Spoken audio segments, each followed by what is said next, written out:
What's going on, everybody? This is your man, Mr. Controversy, here representing the three-point conversion. Did you miss me? And yes, this is a special occasion. We're inside the three-point conversion sports lounge, but I won't be doing my show on Saturday for circumstances. Sorry about that. But for a treat, we will have a battleground session today. And with me, I have Mr. Quasi, the Crazy Wabbit. Here, what's going on, Quasi? I'm good. I'm good. Thank you for having me in. No problem. I like how you're holding that three-point conversion. And we have a special guest. Oh, first of all, Quasi has the show Intentional Groundings on the three-point conversion station. And then our special guest, Monty, the sportsologist. What's going on today, Monty? Doing well. Representing Root for Sports. Yes, sir. Yes, sir. Root for Sports. That's how we're doing it today. So we all know that this past Sunday it was Super Bowl 50, the 50th Super Bowl. Wow.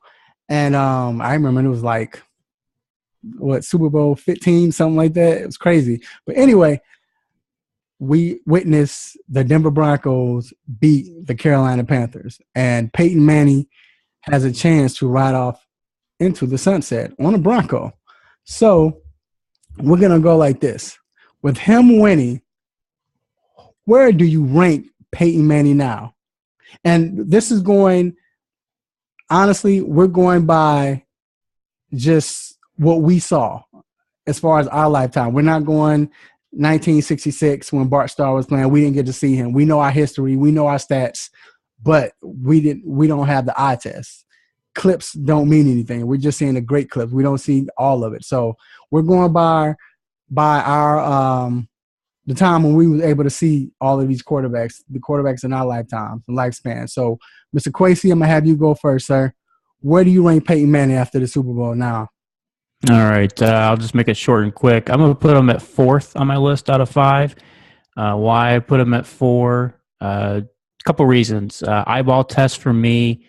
The guy started out very well, had a long, excellent career. But then I think with injuries and things like that, this is no knock at him, but he modified his game. He kind of became a game manager, in my opinion. That's not a knock to say that's a bad thing. The Super Bowl was a classic example. Without that defense, they wouldn't have won. 2-2 in Super Bowls, and I'm looking at other people that we'll get into later why I put him at 4th. But that's the reason why I have him at 4th, mainly with my eyeball test and the 2-2 record in the Super Bowls. Wow. Sportsologist? For me, I'm going to actually put him, as far as the eye test and everything like that, I will actually put him, 5 is a good spot. Just thinking about the different quarterbacks, all the performances that I've seen in the Super Bowls that I can remember. Kwesi had a great point as far as the fact that he has been a game manager, even going back to when he was with the Colts and everything like that, getting to the Super Bowl. He really didn't have overwhelming numbers in the playoffs. This has always been the biggest knock on Peyton, is how he's performed in the playoffs. As far as regular season, yeah, he's money. But as far as the playoffs, we've always questioned that about Peyton Manning. So looking at everything as far as Super Bowl performances, because I was not overwhelmed at all. I was more overwhelmed with the halftime performance from Coldplay than I was with Peyton Manning actually playing the game. I'm going to put him at 4 right now. Okay. So I'll say this. Before the Super Bowl, I had him ranked number 4. That's what I said, number 4. But after this Super Bowl and really taking in consideration not just the Super Bowl win, but what he's done for the game and everything, I'm going to put him 3. And this is why I put him 3. I hear what you all are saying as far as and I'll start with this, as far as you saying that playoffs he's hadn't really performed, which you're right.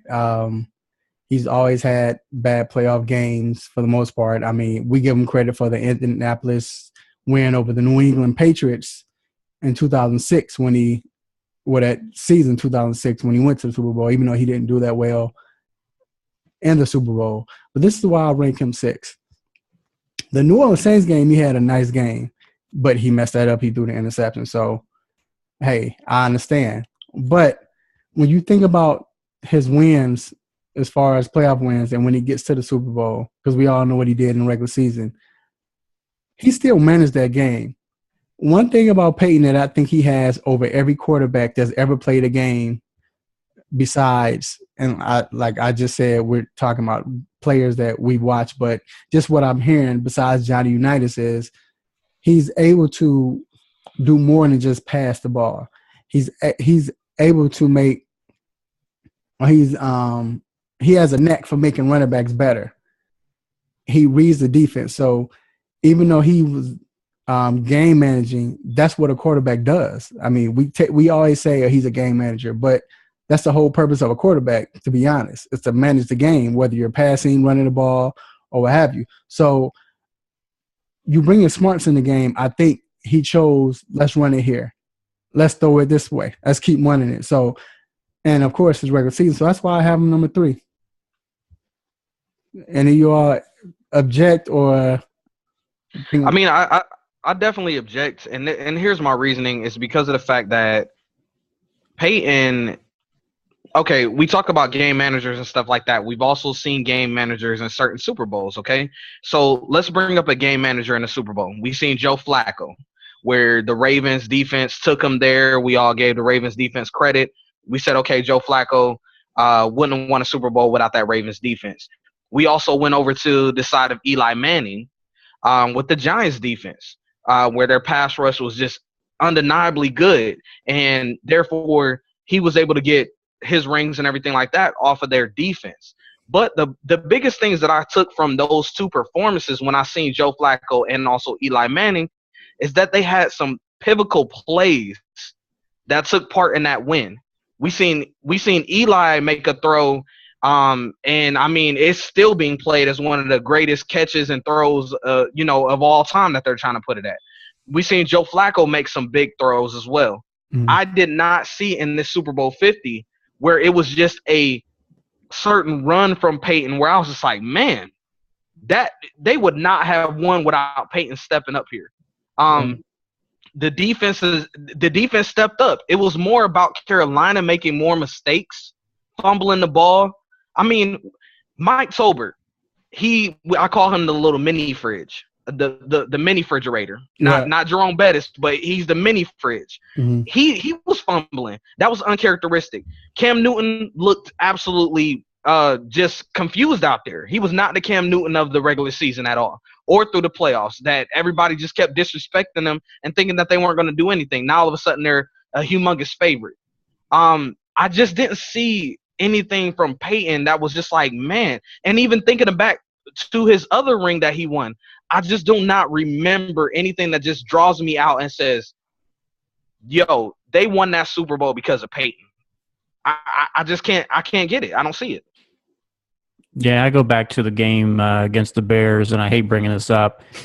I thought our defense failed to make an adjustment, and I still hold this against Lovie Smith for not altering that cover 2. And Tony Dungy has been on record saying he modified that.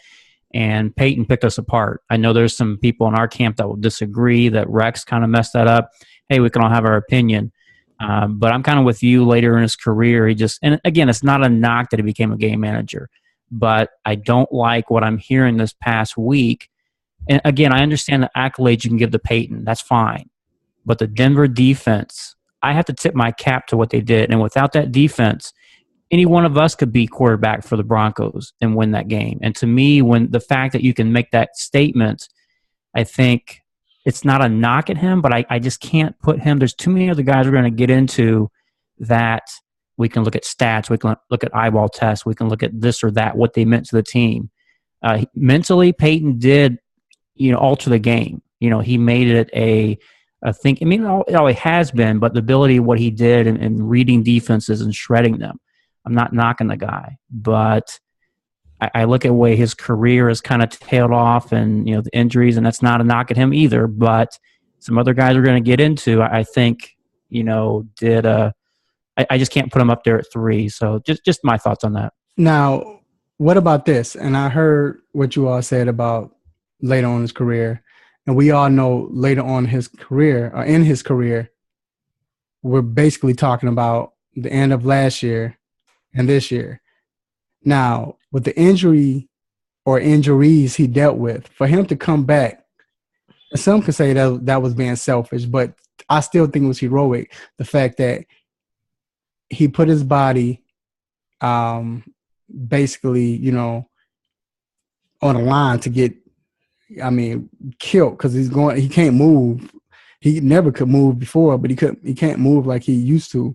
But and also the fact that it takes a lot of guts to know that you can't throw the ball like you once did. You just remember 2 years ago, he threw for what?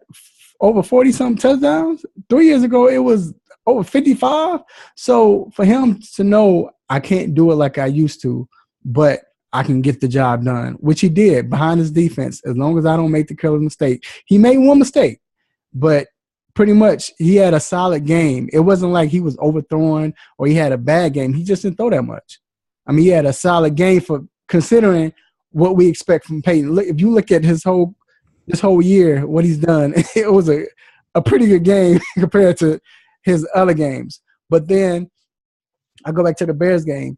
Yes, we haven't seen Peyton make that signature play, but to me, the signature play, and I know Quasey hate to think about this, is the first touchdown he got. Remember, he threw a pick. Was the first drive, they threw a pick. Mm-hmm. Then when they came down the second drive, I think it was the second drive, he drove down. It was 3rd and 8 or something like that. He broke a tackle that should have been a sack. Remember? We've never seen Peyton break tackle. Broke that tackle, and then threw like off his back leg to Reggie Wayne, touchdown. I thought that was the play that killed us, the Bears. So that's why I have a number 3. But okay, you say no. You all say 4. I say 3. So where would you rank? Forget that. We're gonna start with 1. Or not even 1. Where would you rank Joe Montana? You want to go ahead, sir? Go ahead. No, I was gonna give it to you, man. For me, I'm going to put him at number 1 for a couple reasons. Stat-wise, guy has – now, I understand another quarterback has 4 rings, but I'm going to make the Michael Jordan comparison. He's 4-0. Another guy we'll get into later has some losses. I also – and I'm not a huge stat guy, but I got to throw a few in there. He has – in terms of Super Bowl, he holds the career records for most passes without an interception. 122 games, 122 in 4 games. And he also has the highest quarterback rating in the Super Bowl at 127.8. Besides that, for me growing up watching him play, there was just something about the way he operated on the field. To me, it was just something beautiful to watch when I compare against other quarterbacks. Yes, he had Rice. Yes, they had Roger Craig. And I don't put that as a knock on him because some people make the argument that people like Calvin Johnson didn't have anybody. So it's not fair to say because we had players. He still has to get the ball into the hands. And the way that he led that team and that offense and orchestrated it to get 4 and 3 MVPs, I believe, of those 4, the first guy to ever do that. So to me, it was just what I saw, and it was just fun to watch. Yeah, his career, kind of tailed off at the end, but 4-0 to me is what stands out. Go ahead, sportsologist. Well, to me, what the question was, where do I rank Joe Montana? Yeah. Okay, so as far as what I would rank Joe Montana, I would put him at number 2, and really it was because when we was talking about this show and everything like that, we talked about who we remember and who we watched growing up and everything like that. And I'm a little bit younger, so I'll go ahead and admit that. Don't really remember all of Joe Montana's era and everything like that. I see the stats. I'm a big stats guy. I'm a big numbers guy, so I definitely respect him. Have mad respect for the guy. But to me, as far as watching and memorable performances and everything like that, I'm putting him at number 2 in my list. Whew. You just made a lot of people sweat, get angry, driving, hitting the dashboard. Hopefully you all don't stop the show. Keep it going. Look. I apologize to anybody that's older than me. Do not come after me with your walkers and tapioca pudding and stuff like that. I'm sorry, okay? Like I respect my elders, I really do. Right. But it's just my thoughts. And I feel you. But the funny thing is, I saw Montana. I watched Montana as a little kid playing each Super Bowl. You know, remembering 84. I was young, but I still remember that Super Bowl. I remember my mother bought me a Miami Dolphins cake, so I remember that.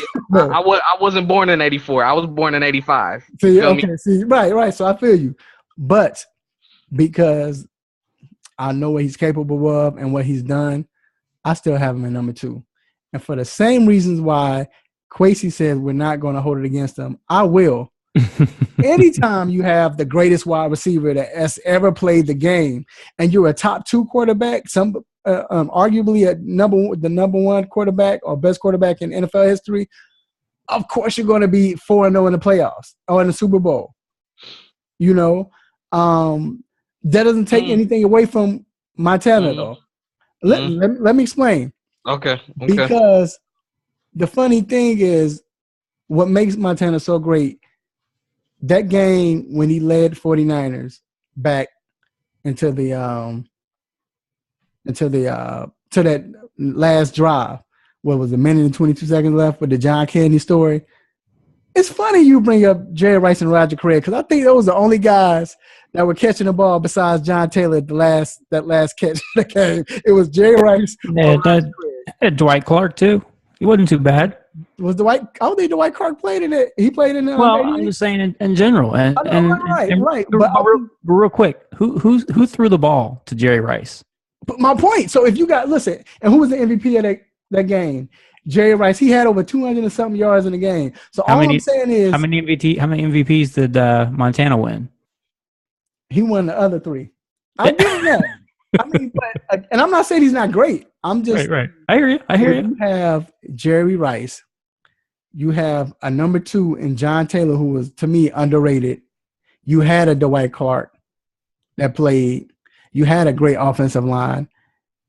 And people forget they had a great defense. The defense don't get any credit because of how great the offense was. And you had a mastermind at coach.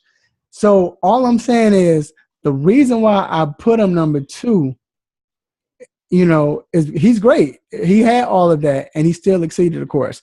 But, and I'm going to open the doors right now, I put Brady at number 1. Why do I put Brady at number 1? Because people want to say he cheated. You can say that. Or not, he didn't cheat, but Belichick, New England Patriots, I hear your point. Montana's 4-0. Brady's 4-2. But Brady could easily be what? 6-0. Why does Brady have 2 losses? Because when he had his team up with less than 2 minutes left, a certain guy named Eli Manning had the ball last basically. Got lucky. And drove down the field twice on him. Got lucky. Had the ball last. I mean, Brady got the ball, 30 seconds left each time? That don't know. So all I'm saying is Brady did his job and had them where they should have won. But some Manning guy, and not Peyton, Eli has killed them twice. So all I'm saying is, and it could be a shoulda, coulda, woulda, but Brady did his job to have his team in position to win those 2 Super Bowls. Just that he doesn't play defense, or forget that because he can't play defense. His defense just didn't step up. So they would easily be 6-0. But has there ever been a quarterback has been to the Super Bowl 6 times? No. But then again, I mean, because people say he cheated, so or they cheated, so I can't argue that point. But that's why I have him over Rice. You look at his receivers, and the years that he had, Randy Moss and Welker, those years, they went to the Super Bowl only once, and they didn't win. But the other years, when they had less, he's done it with 3 different systems. Each time they won, they had a different system. 4 different systems. Each time they won, they had a different offensive system at work. So that's why I put Brady at number 1, Sportsologist. So, yeah, you know what? I agree with you on this one, and I don't really show the Patriots any love. I don't show Brady any love at all. But in this regard, in this conversation, I put him as my number 1. Reason being is because everything that we talked about with these other different quarterbacks, we said that they had a great defense and stuff like that. Brady continuously, time and time after again, gets to the Super Bowl. These guys win, no matter if his defense is great, no matter if his defense is mediocre, in the middle. It doesn't matter. He gets there, okay? And also, when I see Super Bowl performances and everything like that, this guy literally puts the team on his back, okay? This guy has the stats to back it up, the numbers. He actually performs. Peyton Manning won a Super Bowl just a couple of days ago with no passing touchdowns. None at all. I mean, that's it baffles me, okay? He won it with no passing touchdowns at all. Barely 200 yards. I don't even think he got to 200 yards. Brady continuously performs. Like you said, he's been there 6 times. You guys mentioned that with the previous quarterback that you guys were talking about Joe Montana, that at the end of his career he fell off. Brady doesn't look like he's going to fall off. This guy has people getting injured every single year. He is bringing no-name guys up, and it's basically literally the next man up on their team. And, yeah, he has Gronk. Yeah, he has this, he has that. But literally, you talked about great wide receivers. Joe Montana had Jerry Rice. Well, name to me in the last previous Super Bowl wins and everything, that big-name wide receiver. They weren't in the Super Bowl at all. Russell Wilson won it with mediocre wide receivers. Most of the people that get to the Super Bowl and win it, they don't have a big-name wide receiver. That's why Calvin Johnson is retiring. He's like, bump this, okay? T.O., he got to the Super Bowl, but he didn't win. I mean, I could continue to name these big-name wide receivers. Big-name wide receiver is not the key ingredient to winning the Super Bowl. And Tom Brady is showing us that, man. I mean, the guy is absolutely a performer. He's continuing to win. I seen on First Taking them earlier today how the guy bumped into Robert Kraft and he was mad because they weren't in the Super Bowl. They expect to be in the Super Bowl every year. It's the winning mentality that they have at that organization. And they're just really, really good, guys. I mean, come on, man. They are. You can cheat as much as you want, man, but you can't continue to produce like they have off of just cheating. Every time they bring up something, it's one thing, but they got the numbers to back it up. They said that they had Deflategate. Deflategate, okay, but that really wouldn't have made a difference in that game. They blew the snot out of the other team in Deflategate. So, I mean, come on, man. You can keep saying that they're cheating. You can hate on them.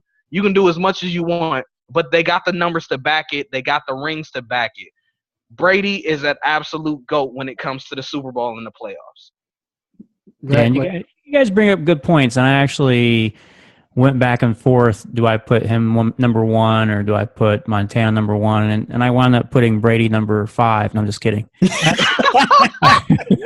I had Brady number 2, and you actually made up some really good points, and you're spot on. When I look at Montana, I could throw at you Rice and Craig. When I look at Brady, I got to think a minute. Okay, who did he have? So yes, he absolutely carried that team on his back, and I have no arguments with you on that one. The Deflategate thing, I'm not a hater on Brady. Now, yeah, I'm going to be one of those guys that gets on NFL memes and has fun with it, but that's as far as it goes.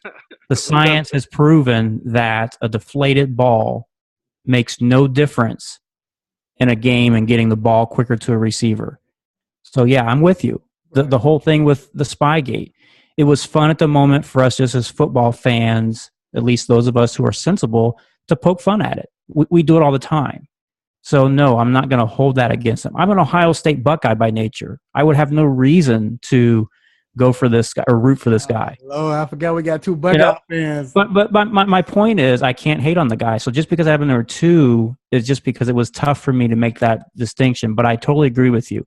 I will say this, though. They had a chance to, tie Miami for the undefeated season. And that, to me, kind of stuck out. And we can say they got lucky with Eli, but twice against Eli Manning, twice. Yeah, I can't call that luck. You lose. And to me, I'll end up with this. If Brady gets one more ring and we do this show, I put him at number 1. But for some reason, those 2 losses kind of stick with me. And I'm not putting it all on Brady. But, hey, if we're going to give him the accolades of what we've all, I believe, agree on, then that's the reason why I had him at number 2. But you guys bring up very excellent points, though, in your defense, putting him at number 1. So I really can't argue with you. You know what the crazy part is? And I'll go to my last quarterback before we wrap it up.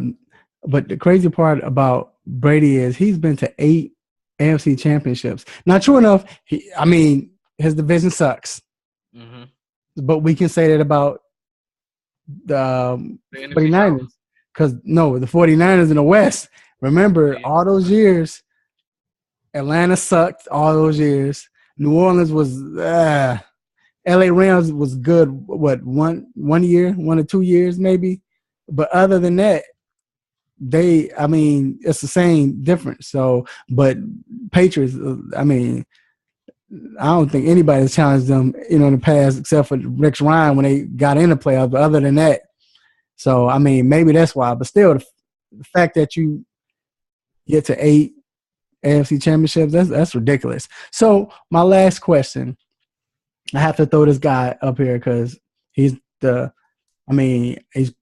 probably hurt because nobody's talking about him anymore. You already know who I'm talking about. So, where do we rank Brett Favre? I'll start with you, Quasi, this time. I didn't have him ranked in my top 5. Oh, and it's not because of who I root for. I actually like that. He's definitely a first ballot Hall of Famer, no argument in my opinion. But when we look at the history as far as what we've seen, I didn't even have him in my top 5. Ooh, Monty? I have to agree, man. I didn't have him in my top 5 because with Brett Favre, man, it's been a love-hate relationship. For as good as he's been, he's also been that horrible. The guy breaks records passing and touchdowns, and then he also sets records for interceptions and stuff. Yeah. Look, Brett Favre is a good dude and everything like that. Good commercials makes you want to buy some jeans sometimes, and have the copper tone and all that other good stuff. I definitely root for him, man. But as far as on the football field, I remember a lot of good Brett Favre, but I also remember a lot of the horrible Brett Favre. And so for that reason, man, I can't put him in my top 5. I'm sorry. Wow. I have him at number 4. Whoa. The reason why I have Brett Favre at number 4, and I hated Favre with a passion. Only reason why I'm not so upset with him now is because he left Green Bay and stuck it to him. So that was can't ask for nothing better than that. But the fact that, like you said, yes, he has the most interceptions, but the most yards, he had the most yards, the most touchdowns. He was number 1 when he retired and wins. He's number 1 in games played as far as the streak, without missing a game. Copper tone, yeah. But you gotta remember, this guy was playing. You remember this guy? I know this has nothing to do with your skills, but we talk about toughness. Remember, this guy stopped taking pills. Remember, because he was addicted to them. Got his tooth pulled, or he had a wisdom teeth or something crazy like that. No pain medicine or nothing. Like, come on. But the thing is, you think about somebody who's taking that much pounding and still gets up and play when he's hurt, injured, always is ready to play. He's gonna make mistakes, but he's a gunslinger. You say you can't. Well, that's an excuse. No, that's what gunslingers are. They're going to throw the ball. They're going to make. But gunslingers is equal to gambler. And if you're going to be in the top 5, I don't want a guy who's going to be out there gambling and potentially throw a pick and put me in a bad spot. But that's my point. That New Orleans Saints game that sticks out in my mind. Yeah, but you can't. To me, that don't count because the stupid.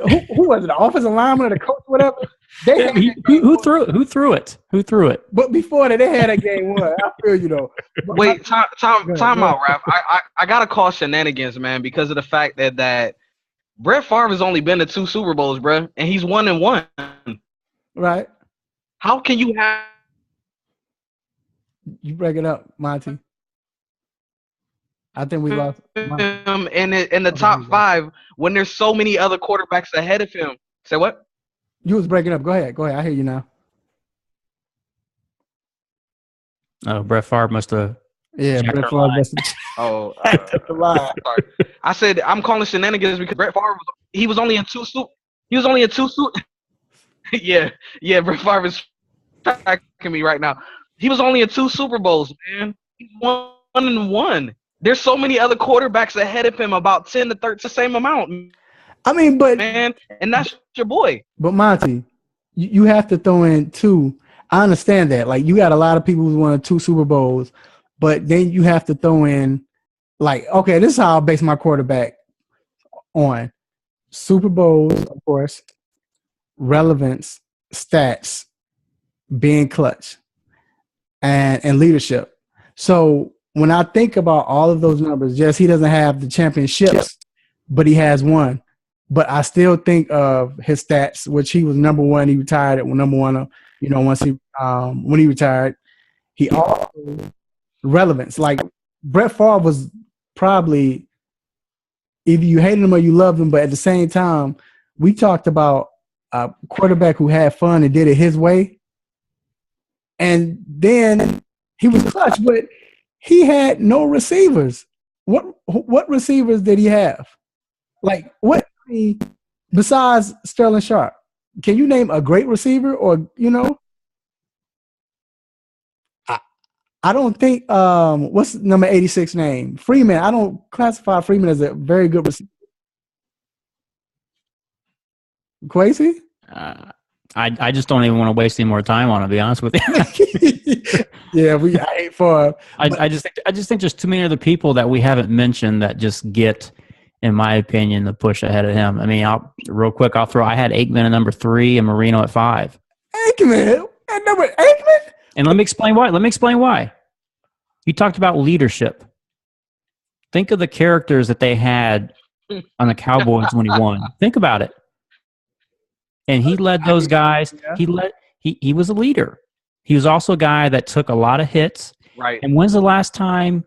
Think about this. Since Aikman left, what have they done? No. What's Romo done? Michael Irvin left. What's Romo done? Aikman left. What's Romo done? Emmett Smith left. You got to put them all together. But that's my point, though. You take away Aikman. The guy's 3-0 because if we're going to talk about Super Bowls, as you said, he's 3-0. Right. And he led a crew that was flamboyant, that was fun to watch, that was exciting. You had Emmett, you had Irvin. I mean, you had all those guys, and he got the ball to folks. He delivered around. You never heard any of the animosity and stuff. I mean, I just think he was you talk about leadership, and that's the reason why I put him up at 3, and he also had a 3-0. And then real quick, Marino, he never got there, but wow. He got there once but didn't win. But anyway, that's how I have my top 5. Go ahead, quick. I'm Miguel Lamont. Let me throw another quarterback in there real quick. That nobody's really showing any love to, and that's Terry Bradshaw. We know him more as an analyst now, and what he's trying to do or whatever with John Madden and the turkeys and stuff. But this guy was 4-0. Leading a Pittsburgh Steelers team, and which is an organization that always wins. And they've been able to come back, with Ben Roethlisberger, who has had some great performances as well in the Super Bowl. But I mean, Favre though, come on, man, come on, something about Mary. I know Brett Favre, bro. I know I should get one for saying Favre, but stop it. Let me tell you something about Terry Bradshaw. I think Terry Bradshaw was a leader, and he was gutsy. But this joker, you talk about playing with a defense. This guy it's like 500. I think the whole 52 players that played in the 70s is in the Hall of Fame. Like, come on, man. How you gonna have 3 offensive linemen? Your whole linebacker crew is in the Hall of Fame. Didn't we say we're not faulting? Huh? We just said we're not faulting. We said we're not faulting when it came to Super Bowl. But so all right. So you kind of swam me out of. Can't you believe Mr. Controversy is thinking back and saying, you know what, maybe I shouldn't put Favre at number 3 because the way you guys are talking about him, you're bringing my hate back, but then the 2, you're making some good points. So let's do this. We're gonna end the show like this. I want everybody to go with their top 5. We're gonna go with the top 5. We want to know everybody's top 5 right here. So, sportsologist, I'm gonna go with you. Name your top 5 that you've seen in your lifetime. Remember, he was born in '85, so go ahead. Whew. Jesus. I'm gonna go ahead and I'm gonna put Brady. I'll put top 5. Shoot. Brady and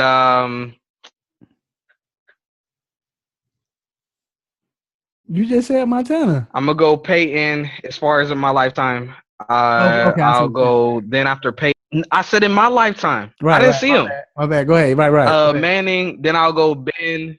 Yeah. Then I'll go Ben. Then I'll go Eli, and then I'll throw Eli in there.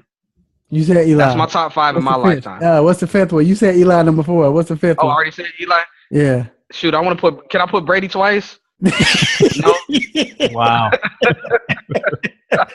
So I just hate that he grew up in the wrong era. I mean, yeah. Well, go ahead, Quincy. No, I did. Yeah. I did. I missed That's not your fault. Good stuff, man. I'm jealous of you guys. No, Definitely that's not your fault. You're some great quarterback. I guess I'll go. Go ahead. Yeah, and I'll throw Aaron in there too, real quick. Okay. As my 5th one. I can't get mad at that. Yours, Quincy? Yeah, you brought up a good point with Bradshaw. I was born in '71, so I wasn't really paying attention enough to see him play. So that's why I didn't have him in my top 5. But I believe if somebody was, around to watch him, I couldn't see. But I think you bring up a good point, Mr. Controversy, about he had some major help. Major help. And he didn't perform, and he only had one good Super Bowl out of the 4 Super Bowls. Yeah. He was averaging like 132 yards passing. Oh, so you're saying he's Peyton Manning-esque? Is that what you're saying? Yep. Peyton Manning-esque? Go ahead, Quincy. All right. So for my top 5, I had Montana 1, I had Brady 2, Aikman 3, Peyton Manning 4, and Marino 5. And a lot of that is just based on eyeball tests. I'll be honest, I'm an eyeball test kind of person. I could sit here, if we did the show longer, I could probably pull up a bunch of stats, but for me, that feels like I'm cherry picking to make my argument. And there's nothing wrong with that. We all do that as sports fans. Yeah. But from what I saw watching these guys play, at the time, I hated when Marino beat us in 85 or 84. I couldn't stand it. Right. When you look back at it and what you saw and what you watch as a fan, bottom line, no matter who we have at our top 5, I think it's all fun to discuss, and I don't think anybody's wrong at the end of the day who they have. It's been a good discussion. Okay. And you said you was born in '71? Yeah. Good Lord. Man. Was saying that good? No, I'm just kidding. All right, so my top 5 is Brady at number 1, Montana number 2, Peyton at number 3. I'll put Favre at number 4, and I'll put I'll change that. I'll put Elway at number 4, and I'll put Favre at number 5, and I got to put one more. Oh, you changing it? Yeah, I'm gonna go. Yeah, then we go from there. But I don't have Marino in my top 5 because of the Super Bowl, y'all. That's the only reason. I know people. I know him. Everybody's like, "Where the stopper button? Where the stopper button?" I know that, but he didn't win a Super Bowl. We say a Super Bowl, but he just was my top 5. But anyway, there you have it. We're ranking quarterbacks here on the 3-point conversion Sports Lounge. Inside the 3-point conversion Sports Lounge, I'd like to thank all the gentlemen that participated. First off, sportsologist, you're looking very scary. Your picture, sir, you might be scaring kids. You just paused. Where can we find you and follow you, sir? Yes, you can follow me on Twitter at the Sportologist. Catch me on Facebook.com/rootforsports.com. Okay, so we heard Facebook. We got this Twitter. Oh shoot, am I back? Yeah, you back. Okay, yeah, Facebook.com/root for sports and then rootforsports.com. Sorry Okay. about that, guys. No problem. No problem. Cool. Quasi, where can we follow you? You can find me on Twitter at Joe Montana. No, just kidding. That's at Bears Vegas on Twitter, and then the Facebook. The show handle is Intentional Grounding. So thank you very much. All right, no problem. And of course, you can find and follow me at on Twitter at Mr. Controversy 21. Follow the 3-point conversion on Twitter. Also, subscribe to the YouTube channel, which you're probably watching. And if you're not watching on the YouTube channel, you're probably watching the video on 3pointconversion.com, which is the 3-point conversion website. Make sure you follow that, and plenty of great articles. Also, check out the website. I mean, not website, but we already said it, the podcast station. You might be listening to the podcast station. So check out the podcast station. As Quasi mentioned, we have Intentional Grounding, plenty of shows. There's Controversies, NFL Diary, 3-Point Conversion Sports Lounge, Face the Music. Yep. And a new show coming out called Speak Out. Check that out. And we're going to check and see what Lamont, the sportsologist, has, because we don't know. We might have to negotiate with him, have a show on our stations. But anyway. You gonna hit me with the Magic Johnson, Peyton Manning thing, huh? Right, yeah. But anyway, I'd like to thank the gentleman for coming on, and this is how we do it. So I'll be back next week on the 3-Point Conversion Sports Lounge next Saturday. So check us out. 3-Point Conversion, Root for Sports, and we'll see you next time. Will you miss me? We're out.